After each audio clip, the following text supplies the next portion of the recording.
Hi there, welcome back to English at Dumission. কথা বলবো আজকে নিউমেরাল অ্যাডজেক্টিভ নিয়ে, অর্থাৎ অ্যাডজেক্টিভ অফ নাম্বার। এটা কি? আসলে নামটাই কিন্তু আমাদেরকে সাজেস্ট করছে যে আসলে কি বোঝাতে চাচ্ছে। সংখ্যাবাচক বিশেষণ, অর্থাৎ নাউন বা প্রোনাউনের সংখ্যাটা প্রকাশ করবে যে সমস্ত ওয়ার্ড বা যে সমস্ত অ্যাডজেক্টিভ, সিম্পলি তাদেরকে আমরা নিউমেরাল অ্যাডজেক্টিভ বা অ্যাডজেক্টিভ অফ নাম্বার বা সংখ্যাবাচক বিশেষণ বলবো। একটু দেখে আসি কি আছে। A numeral adjective tells how many or in what order a person or thing is. অর্থাৎ যে অ্যাডজেক্টিভ দ্বারা কোনো ব্যক্তি বা বস্তুর সংখ্যা বা ক্রম বা ধারাবাহিকতা, সিরিয়াল বা ওয়ার্ডার বোঝানো হয় তাকে নিউমেরাল অ্যাডজেক্টিভ বলে। অর্থাৎ কতগুলো, কি পরিমাণ সেটার সংখ্যাটা প্রকাশ করে এবং কোন অবস্থানে আছে, প্রথম, দ্বিতীয়, তৃতীয়, চতুর্থ, এরকম তা প্রকাশ করে। সেই সমস্ত অ্যাডজেক্টিভকে আমরা অ্যাডজেক্টিভ অফ নাম্বার বা নিউমেরাল বা সংখ্যাবাচক বিশেষণ বলবো বা অ্যাডজেক্টিভ বলবো। এই অ্যাডজেক্টিভকে আবার তিন ভাগে ভাগ করা হয়েছে। একটা হচ্ছে কার্ডিনাল, একটা হচ্ছে অর্ডিনাল, আরটা হচ্ছে মাল্টিপ্লিকেটিভ। অর্থাৎ এই নিউমেরাল অ্যাডজেক্টিভ তিন ধরনের। একটা হচ্ছে কি কার্ডিনাল নাম্বার, যেখানে আমরা কি বলেছি যে সংখ্যাবাচক যে সংখ্যাগুলো অঙ্কের 1 2 3 4 5 6 7 8 9 100 9 10 100, এই সবগুলো যখন কোনো নাউনের পূর্বে বসবে তখন এরা কি হয়ে যাবে? কার্ডিনাল নাম্বার, অর্থাৎ adjective of cardinal number, numeral cardinal adjective. ঠিক আছে? তাহলে আমি যদি বলি 3 birds are flying in the sky, আকাশে 3টি পাখি উড়ছে, তাহলে কয়টি? সংখ্যা কিন্তু বলে দিয়েছে 3টি। তাহলে এই 3টা হচ্ছে এই বার্ডসকে মডিফাই করেছে, এটা cardinal number, cardinal numeral adjective. আবার হি bought 2 books, সে 2টি বই কিনেছে, কয়টা? 2টি, তাহলে সংখ্যা কয়টা সেটা বলে দিয়েছে, তাহলে কার্ডিনাল নিউমেরাল অ্যাডজেক্টিভ এটা।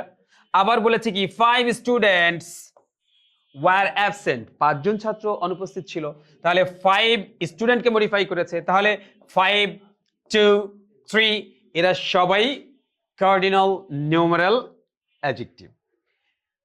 নেক্সট, অর্ডিনাল নিউমেরাল অ্যাডজেক্টিভ, অর্থাৎ অর্ডার প্রকাশ করবে।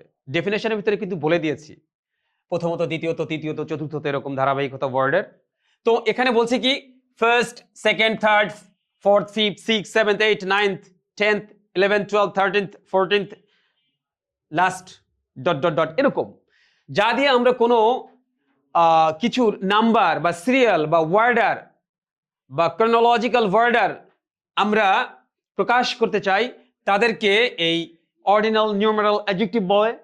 এখন এক্সাম্পলে যদি দেখি, she stood first in the class, প্রথম, এই শিকে মডিফাই করেছে, কততম? প্রথম হয়েছে, প্রথম, তার অবস্থান প্রথম। This is my second attempt, এটা আমার দ্বিতীয় প্রচেষ্টা, কততম প্রচেষ্টা? দ্বিতীয় প্রচেষ্টা, তাহলে সেকেন্ড এই অ্যাটেম্পটকে মডিফাই করেছে। আবার she lives on the third floor, কততম ফ্লোরে থাকে? থার্ড ফ্লোরে, তাহলে ক্রম বলতে কি বুঝেছে? থার্ড ফ্লোর, তাহলে এখানে থার্ড, এখানে সেকেন্ড, এখানে ফার্স্ট, এগুলো সব কি adjective? Ordinal numeral adjective. Text multiplicative numeral adjective, সেগুলো আবার কিরকম? যেগুলো দ্বারা বহু গুণকে প্রকাশ করে, গুণ বা বহুত্বকে প্রকাশ করে, যেমন double, triple, 4 fold, 5 fold, 6 fold, fold মানে গুণ।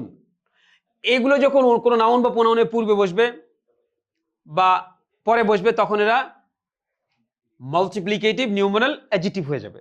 For example, he earns double salary now, এই স্যালারিটা হচ্ছে আমার noun. she made triple effort, তৃতীয় প্রচেষ্টা করলো, 3বার 3 গুণ প্রচেষ্টা করলো। the price increased fourfold, এই fourfold, effort, স্যালারি, এগুলোকে দেখো এই ডাবল মডিফাই করেছে, ট্রিপল মডিফাই করেছে, দি প্রাইসকে মডিফাই করেছে fourfold, এফোর্টকে মডিফাই করেছে ট্রিপল, স্যালারিকে মডিফাই করেছে ডাবল। তাহলে এই ডাবল, এই ট্রিপল, এই fourfold, এরা সবাই মাল্টিপ্লিকেটিভ নিউমেরাল অ্যাডজেক্টিভ, সবাই মাল্টিপ্লিকেটিভ নিউমেরাল অ্যাডজেক্টিভ। ঠিক আছে? আই থিঙ্ক তোমাদের আর বুঝতে কোনো বাকি নেই। Thank you very much.